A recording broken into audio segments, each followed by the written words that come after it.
Bienvenidas y bienvenidos a este módulo operativo de Paisaje e Identidad Bonaerense. Mi nombre es Pablo Pereira y juntos vamos a recorrer dos temas. En principio, lo que tiene que ver con el estudio o la caracterización de los humedales bonaerenses, ¿sí? Para entenderlos dentro de nuestro paisaje, del paisaje bonaerense. Y en segundo lugar vamos a decir algunas palabritas, algunos conceptos en torno a la salud socioambiental, que está ligado al cuidado de estos ecosistemas. Ustedes van a ver que tienen un módulo en PDF donde se desarrollan más ampliamente todos estos conceptos. En este caso los vamos a recorrer con un matecito, un café, un té mediante, rápidamente, para hacerlo un poco más visual y que esto dé pie también a el ejercicio que tienen que realizar y resolver para completar la capacitación. Bien, estos temas están ligados. Cuando recientemente tuvimos la pandemia del COVID o atravesamos este momento tan crucial, nos mostró que la salud humana está en profunda relación con la salud de los ecosistemas naturales, ¿sí? Que habitan especies humanas y no humanas. Por lo tanto, conocer y cuidar estos entornos forma parte de un camino para entender nuestro propio paisaje, pero también para adentrarnos y profundizar en estos elementos que son claves para superar la crisis ecológica que estamos atravesando. Si recorremos nuestra provincia, si mentalmente por lo menos, tenemos varias imágenes que asociamos, ¿no? Las llanuras, los suelos, con climas favorables para actividades productivas como agricultura, ganadería, pesca, y al mismo tiempo también esos paisajes serranos de Sierra de la Ventana, de Tandil, los diferentes lagos y lagunas y arroyos que encontramos cuando recorremos la provincia, las zonas costeras, los médanos y sus playas. Cuando pensamos ahí las características ecológicas de estos lugares, vamos a encontrar un valor de gran identidad de nuestra identidad bonaerense, que se trata de los humedales, ¿sí? Ellos dan sustento a todas las actividades humanas, incluyendo aquellas productivas y turísticas, y también son un soporte de nuestra salud. Ahora bien, ¿qué son los humedales? Bueno, hay un montón de definiciones. Ustedes van a encontrar un montón con una búsqueda mínima por internet o con bibliografía, y van a ver que existen diferentes definiciones porque son realmente elementos complejos para entender, y ese es el desafío. Algunas de las definiciones que tienen en el documento se basan en la que es más que enumera las características de estos ecosistemas, que es la de Ramsar, y acá también priorizamos una que se trabajó localmente en nuestro país en diferentes talleres para pensar justamente cómo definirlos y cómo caracterizarlos, y se ha llegado a una definición que se orienta más bien a las funciones y al enfoque de las funciones que tienen estos ecosistemas. Y se piensan entonces como áreas que, debido a la combinación de diferentes características climáticas, hidrológicas y geomorfológicas del territorio, ¿sí? Tiene que ver con el relieve, con las características de los cursos de aguas superficiales y que están debajo de la superficie, eso determina, ¿sí? Estas áreas que están inundadas en forma temporal o permanente, ¿sí? Y que generan suelos particulares y flora y fauna, ¿sí? Animales y plantas que están adaptados a esas secuencias o a esa disponibilidad de agua, ¿sí? Es importante entender que los humedales son ecosistemas distintos a los ecosistemas terrestres por un lado y a los acuáticos por otro, ¿sí? Son ecosistemas que dependen de la dinámica hídrica, la dinámica del agua, y a su vez de todos los factores climáticos y las características del territorio. Cuando todo eso se combina, bueno, permite que se emplacen, que aparezcan humedales en distintas partes de la Tierra, y bueno, en nuestro país ahora vamos a ver cómo. Depende entonces de inundaciones someras, constantes o recurrentes, o de la saturación del agua, de que aflore el agua desde abajo, desde la superficie, o que el agua que proviene también de lluvias y de otras fuentes, ¿sí? Relativamente son poco profundos, y las podemos identificar a través de la presencia de fauna adaptada, de las características de los suelos, y la presencia de plantas hidrófitas y plantas adaptadas, vegetación adaptada a las características de los humedales de sus suelos. Todo lo anterior determina que existan que los humedales adopten diferentes formas, fisonomías, expresiones en el territorio. No es que los podemos identificar a través de una sola característica en el territorio y marcadamente ya los detectamos, sino que es algo más complejo, ¿sí? Por ahí que los otros Hemos escuchado hablar, por ejemplo, de los inventarios que intentan determinar dónde hay bosques nativos o dónde hay glaciares. Bueno, los humedales adoptan diferentes formas. Pueden ser bosques, praderas, pastizales, salares, cuerpos de agua poco profundos, bosques inundados, ¿sí? Allí tenemos algunos ejemplos, como las turberas también, los mallines. En todo el país vamos a determinar la presencia de humedales en diferentes expresiones, ¿sí? Y ahí tenemos algunas imágenes también de plantas hidrófitas, ¿sí? Esas plantas que están adaptadas a estas características, que sí nos sirven como indicadores de la presencia de humedales. Como decíamos, entonces engloban una amplia diversidad de ambientes, ¿sí? Y se ha estimado que entre el 5 y el 7% aproximadamente de la superficie mundial está cubiertas por humedales, ¿sí? Existe presencia de humedales de ese porcentaje, y en nuestro país hay diferentes estimaciones que indican una gran presencia de humedales en sus diferentes expresiones, ¿sí? Podemos encontrar humedales en los deltas, en los ríos, esteros y bañados en las regiones del litoral y de Chaqueña. En la región altoandina tenemos lagunas y salares, también en la zona de la Puna, toda la costa atlántica. Encontramos en las playas y marismas también estos ecosistemas. En la región patagónica, como decíamos, lagos, mallines, turberas. ¿Sí? Es impresionante las formas que puede asumir y cómo los podemos encontrar.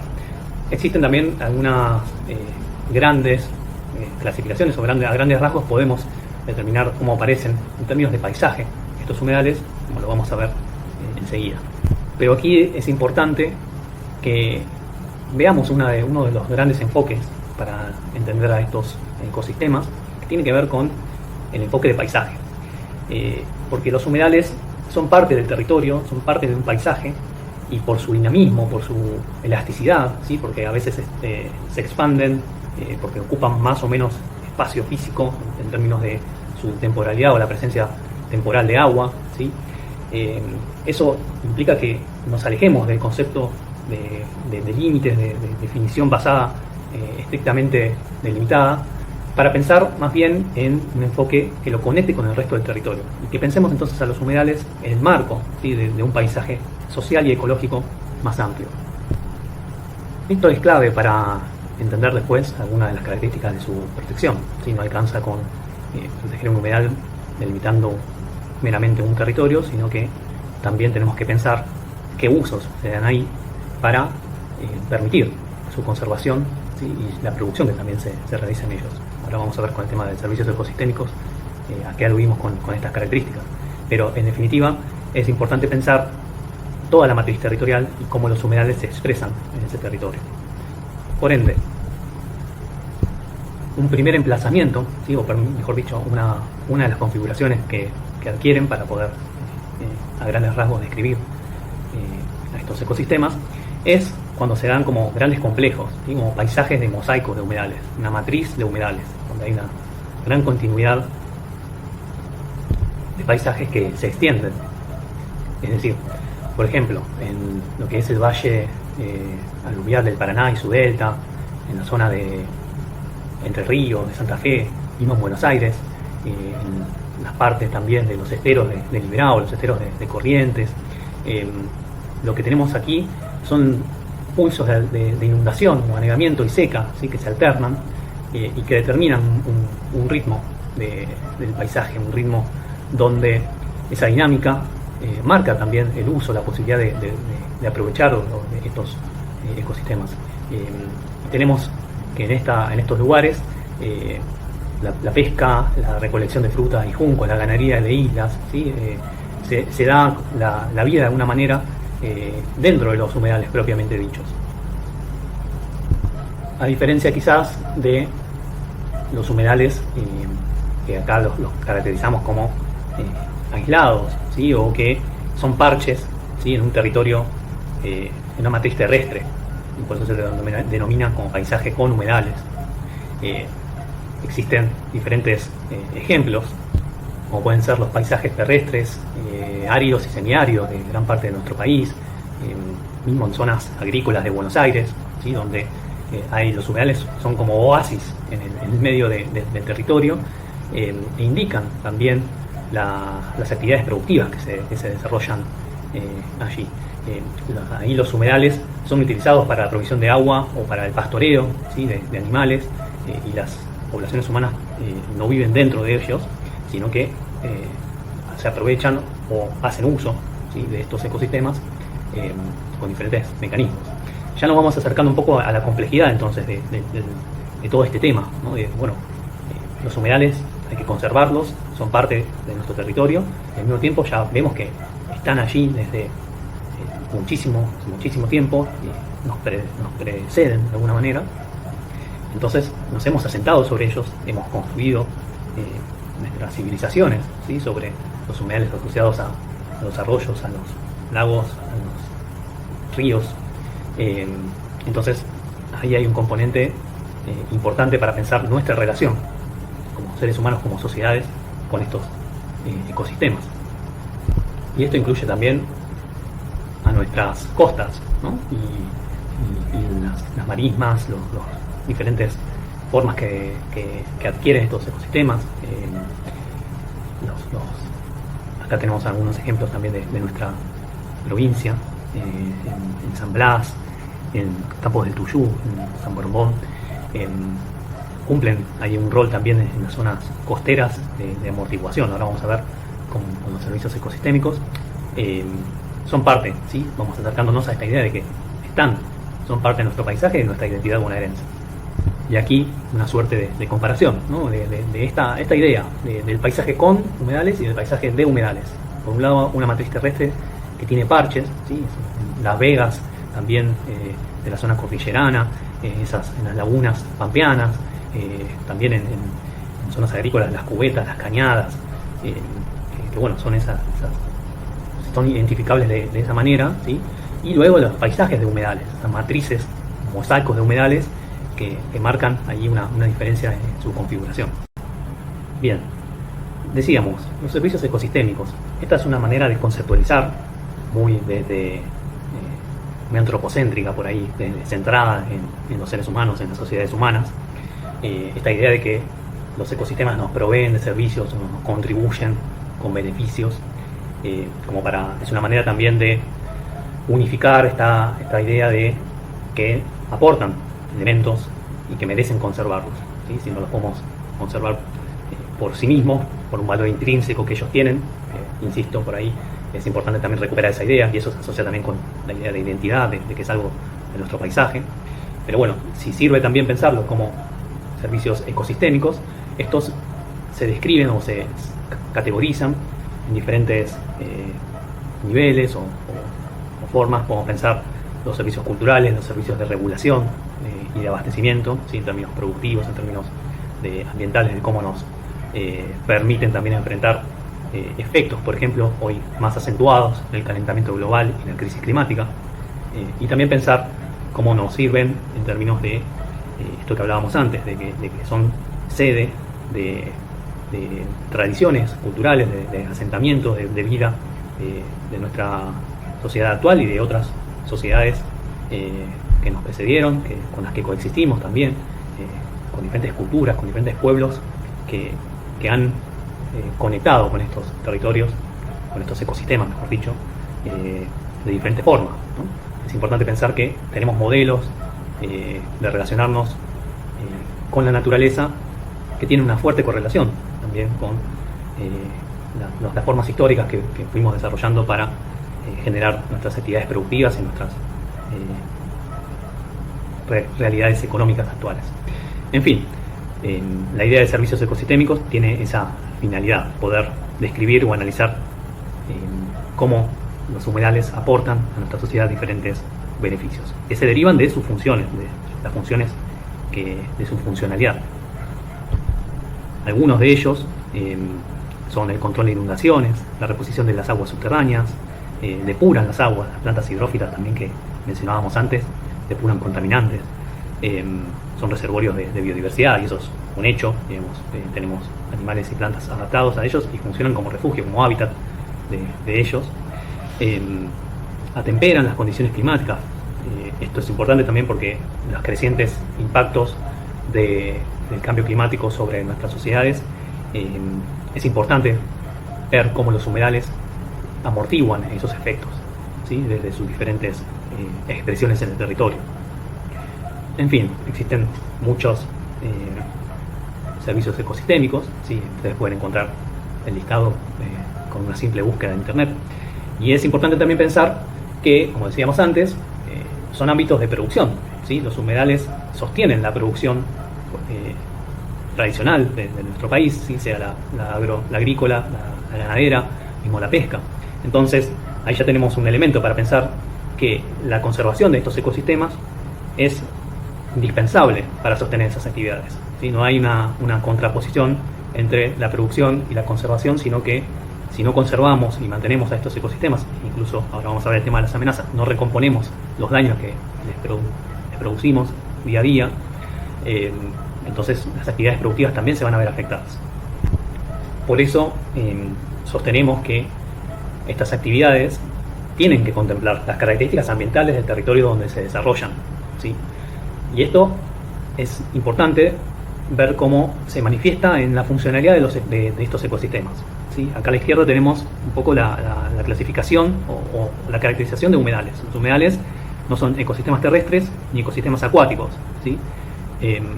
Pero si nosotros generamos algunas de las tradicionales formas de modificación de ecosistemas de suelo, ¿sí? De usos del suelo, como pueden ser los embicamientos, las canalizaciones y los rellenos, ¿sí?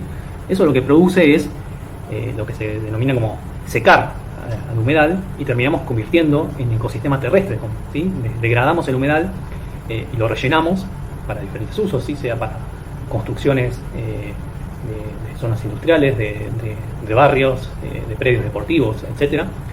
Eso altera y degrada al humedal. Lo mismo con la otra, digamos, versión, que sería el dragado, ¿sí? Ahí lo que estamos haciendo es degradando también al humedal y convirtiéndolo ya directamente en un ecosistema acuático.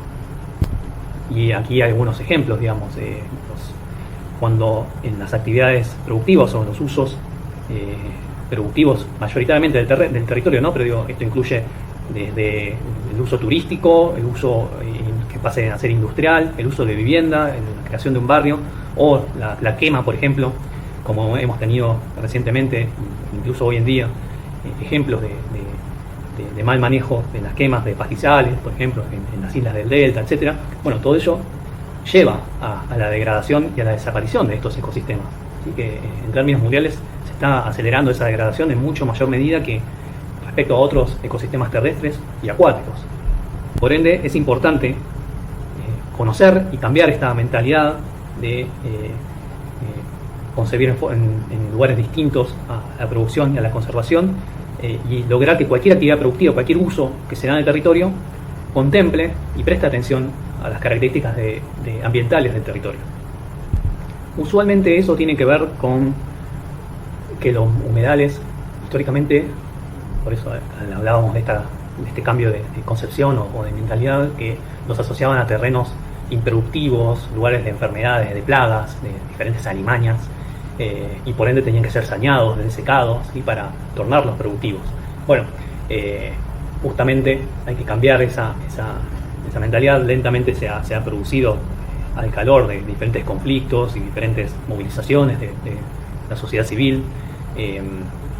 Bueno, pensar ya que estos ecosistemas muy frágiles a alteraciones antrópicas, es decir, de los seres humanos, hay que protegerlos y en todo caso utilizarlos racionalmente, se dice, entre comillas, podemos decir, porque tienen que ser espacios planificados y valorados por sus funciones ecosistémicas, y que si los exponemos a cambios de uso de la tierra, corren el riesgo de desaparecer, de degradarse y por ende de profundizar los impactos que ya estamos teniendo en términos de cambio climático, etcétera, y que se profundizarían y se van a recrudecer en caso que estos ecosistemas desaparezcan. Entonces, la pregunta es, ¿cómo los podemos proteger? Ya vimos sus características, ya vimos cómo se expresan en el territorio, vimos los servicios que nos aportan y las amenazas. Bueno, ahora hay que preguntarnos entonces cómo los protegemos. No hay una respuesta única tampoco, porque de ahí la complejidad. En el PDF nosotros recorremos algunas de las opciones o de lo que se ha implementado hasta ahora y brevemente lo vamos a ver acá. Por un lado, desde la década del 70 se ha suscrito, diferentes países vienen suscribiendo un tratado internacional que se conoce normalmente como Convención Ramsar, ¿sí? Nuestro país en la década del 90 suscribió a este tratado y lo que hace es generar articulación, negociaciones, investigación a nivel internacional sobre estos ecosistemas. Y elabora una lista de humedales de importancia internacional, comúnmente llamada sitios Ramsar. En nuestro país tenemos al día de hoy 23 sitios Ramsar, ¿sí? Y en nuestra provincia tenemos 2. Por un lado la bahía de San Borombón y luego lo que hoy en día es un parque nacional, el Parque Nacional Ciervo de los Pantanos, ¿sí? Que desde 2018 lo es y era sitio Ramsar desde 2008 con las diferentes denominaciones que tenía esa zona, ¿sí? Esto es importante porque da una categoría de protección, ¿sí? Se delimita un territorio, se establece que allí se pueden realizar determinadas actividades, priorizando la conservación, pero también habilitando otras opciones, ¿sí? Y esto quiere decir que existen diferentes modalidades de áreas protegidas, no solamente de sitios Ramsar, también tenemos, bueno, desde los parques nacionales, pasando por las reservas de biosfera, los parques ya a nivel provincial, municipal, diferentes categorías de protección, algunas más restrictivas que otras, que permiten, por ejemplo, ciertos usos, ciertos aprovechamientos. Bueno, ahí también está esa complejidad. Pensar a los humedales no necesariamente o únicamente como ámbitos donde se restringe la actividad, sino también con la posibilidad de compatibilizar otros usos, ¿sí? En áreas protegidas. Entonces es un desafío que viene por un lado. Por otro, pensar a estas áreas protegidas y en cualquier otro tipo de protección o de figura de protección del territorio dentro de lo que sería el ordenamiento ambiental del territorio. Este es un concepto que está en nuestra Ley General del Ambiente del año 2002 y piensa y postula la necesidad de ordenar o planificar el territorio de acuerdo a sus características ambientales, ¿sí? Sean sus usos productivos, de vivienda, de hábitat, bueno, siempre teniendo en cuenta las características del territorio. En términos de lo que tiene que ver con humedales, este enfoque, sí, que está conectado con el enfoque de paisaje que hablábamos antes, piensa a los humedales, a la totalidad de los humedales que está en nuestro país, como de suma importancia, no solamente a los importantes según Ramsar, ¿sí? Y parte también de la idea de, como decíamos antes, al estar tan conectados y al tener estas características elásticas, dinámicas, ¿sí? Que se dan en los territorios, va a haber actividades que de alguna manera los impacten. Entonces, tenemos esas características y tenemos también que abarcan diferentes jurisdicciones. La naturaleza no reconoce límites políticos y por ende a veces es necesario que distintas provincias, distintos municipios, localidades regulen o se sienten a pensar la planificación de un territorio que conecta o que pasa por sus propias jurisdicciones, ¿sí? Esto nos habla entonces de que esa complejidad requiere que cualquier política de conservación sea participativa, sea pensada en términos federales, ¿sí? De alguna manera o en otras palabras es que los humedales pertenecen a un paisaje social y ecológico más amplio. Entonces, no es que no se pueda producir o no se pueda vivir en el humedal, sino tenemos que pensar cómo hacerlo, ¿sí? Y ese es el desafío del ordenamiento ambiental del territorio. Y ese es nuestro marco para pensar todas las políticas de protección, sea, por ejemplo, con una ley de humedales, ¿sí? Como desde que se comenzó ya hace varias décadas con la movilización o diferentes conflictos que se dieron en nuestro país en zonas de humedales, es al calor también de la conflictividad y de la creciente preocupación de la sociedad civil y de diferentes sectores, incluyendo los científicos, académicos, políticos, sobre estos ecosistemas, se fue gestando un proyecto nacional, ¿sí? De presupuestos mínimos de protección de humedales. También tenemos los ejemplos de las leyes de bosques, las leyes de glaciares. En este caso todavía no se ha sancionado la ley de humedales, tiene una historia propia que no la podemos resumir o mencionar acá, pero que es interesante y plantea justamente esa complejidad, el desafío de lograr la compatibilización de actividades para entender que una ley de humedales no piensa en términos restrictivos, sino en términos de planificación del territorio. Y allí está el desafío y también una de las causas por las cuales esta ley todavía no se ha sancionado. Y tiene que ver también con el carácter federal de nuestro país, el hecho de que las provincias ostenten el dominio originario de los recursos naturales y de que el país o a nivel nacional se establezcan pisos mínimos de protección. Eso plantea un desafío que implica negociar, que implica articular entre jurisdicciones y diferentes también ámbitos gubernamentales que inciden en la definición de los objetivos que se dan en el territorio. Y bien, uno de los elementos que tenemos para pensar justamente el ordenamiento es el Inventario Nacional de Humedales, que es una herramienta que fue concebida para ordenar el territorio, no como un fin en sí mismo. Entonces, ya pensar que se está elaborando desde hace unos años el Inventario Nacional de Humedales, que implica diferentes niveles de escalas de complejidad, es un camino a ir pensando y también a ir generando elementos y herramientas, por ejemplo a nivel municipal o provincial, que ordenen el territorio y que protejan lo que ya se identifica como ecosistemas. Pueden ser mediante ordenanzas, pueden ser mediante evaluaciones o estudios de impacto ambiental, ¿sí? Todo eso es lo que forma parte de las políticas. El inventario recopila y reúne información básica para gestionar y, como vemos, tiene sus diferentes escalas, ¿sí? Desde las regiones de humedales hasta la definición de unidades de humedales, ¿sí? Que es una escala más cercana al territorio. Actualmente tenemos elaborado el nivel 1, la región de humedales, y ustedes van a ver en el PDF que tienen para trabajar también el inventario de humedales de la provincia de Buenos Aires, ¿sí? Que está dividido en esas 4 regiones, ¿sí? Establecidas en el nivel 1. La región de humedales de La Pampa, la región de humedales del corredor fluvial Chaco-Mesopotámico, la región de los humedales costeros y las del Monte Central y Pampa Inferior, que están, digamos, marcadas ahí a la izquierda. Estos gráficos los tienen con mayor resolución en el documento, en el PDF, para que simplemente se interioricen o vean, digamos, con mayor detalle cuáles fueron las regiones determinadas por los especialistas que están presentes en nuestra provincia. Y cada una de estas regiones y cada uno de estos sistemas tiene características climáticas, de relieve, hidrológicas distintas, ¿sí? Y permiten que se emplacen diferentes tipos de humedales. No voy a ahondar, ustedes tienen varios ejemplos ahí, cualquier búsqueda que puedan hacer les llevará a conocer nuevos paisajes de humedales o con humedales de nuestra provincia, ¿sí? Las lagunas salobres de la Pampa Interior, ¿sí? Donde tenemos complejos y lagunas de carácter permanente o semipermanente, las de la Pampa húmeda, ¿sí? Que están más asociados a los ríos salados, San Borombón, después también aquellos que están originados en los sistemas de Tandil y de Bretaña, las lagunas encadenadas del oeste. Hay múltiples ejemplos de esto. Después está esa subregión de ríos, esteros, bañados y lagunas del río Paraná, que viene corriendo desde otras provincias, pero que en la parte de Buenos Aires también está presente. La región de humedales costeros son estas playas y marismas de nuestra costa bonaerense, que también presentan humedales asociados, vimos algunos ejemplos antes, y quizás la porción más pequeña en términos de espacio territorial, porque está presente también, de los humedales del Monte Central y de la Pampa Interior, ¿sí?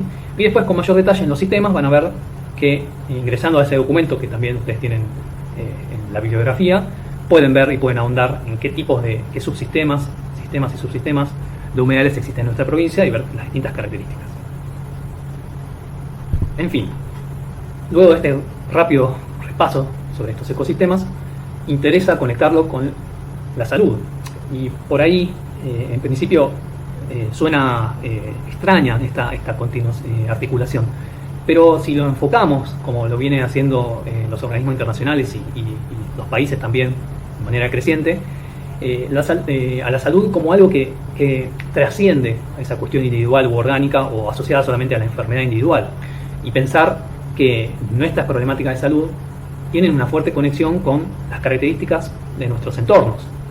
Entonces, ecosistemas como los humedales, en los cuales vivimos o de los cuales también vivimos o aprovechamos, su integridad, sus características, son un factor, una variable que incide, ¿sí? Sobre nuestra calidad de vida, nuestras condiciones de salud. Sobre ellos son los que se dan también la calidad de agua, la calidad del aire, las sustancias químicas que están presentes en diferentes productos, en diferentes también productos de nuestras actividades, ¿sí? Cuando se forman basurales, cuando se forman zonas con industrias, ¿sí? Tenemos que regular, controlar lo que sucede en estos espacios, ¿sí? Porque inciden sobre nuestra salud. Entonces, un enfoque de salud socioambiental conecta a las características de nuestro bienestar con lo que está un poquito más desarrollado en el documento, la integridad o la salud de los ecosistemas naturales. Cuando nosotros modificamos los ecosistemas, cuando deforestamos, avanzamos sobre hábitats de otras especies no humanas, o la vida silvestre, etcétera, también estamos corriendo un riesgo, por ejemplo, a nivel de las enfermedades de zoonosis, cuyas epidemias, incluso la más reciente, nos muestra que hay mayor riesgo al estar en contacto, de que esas enfermedades pasen a los seres humanos y que se produzcan nuevos brotes. Entonces, Es como cuando hablábamos de los servicios ecosistémicos. Si sirve ponerlo en términos de servicios ecosistémicos a las características de estos humedales para entender cómo nos benefician, pero también cómo dependemos de ellos, bueno, avanzamos con eso. Esta es la idea, ¿sí? de pensar que la salud socioambiental entonces es un componente central de nuestra política pública, ¿sí? Y esto se conecta necesariamente con la salud de los ecosistemas. Por eso nuestros cuerpos están conectados al territorio, y como sociedad entonces, si debemos enfrentarnos al calentamiento global y generar una transición socioecológica, ¿sí? De nuestras características sociales, del uso de nuestros recursos, del aprovechamiento energético, etc. Eso que quisimos establecer en este módulo implica prestar quizás una renovada atención a nuestro paisaje bonaerense y a sus humedales, revalorizar estos ecosistemas, ¿sí? Para ordenar ese territorio basándonos en la conservación, ¿sí? De lo ya existente, manejar los ecosistemas de una manera sostenible, ¿sí? de manera que las actividades productivas puedan continuar sin dañar a esos ecosistemas y recuperar incluso aquellos ecosistemas ya dañados, impactados, siempre partiendo de las necesidades de las comunidades locales y de la sociedad en su conjunto. Tienen en el módulo bibliografía adicional, está la actividad. Por mi parte les agradezco la atención hasta este momento y espero que les haya sido de utilidad. Muchas gracias y estamos en contacto.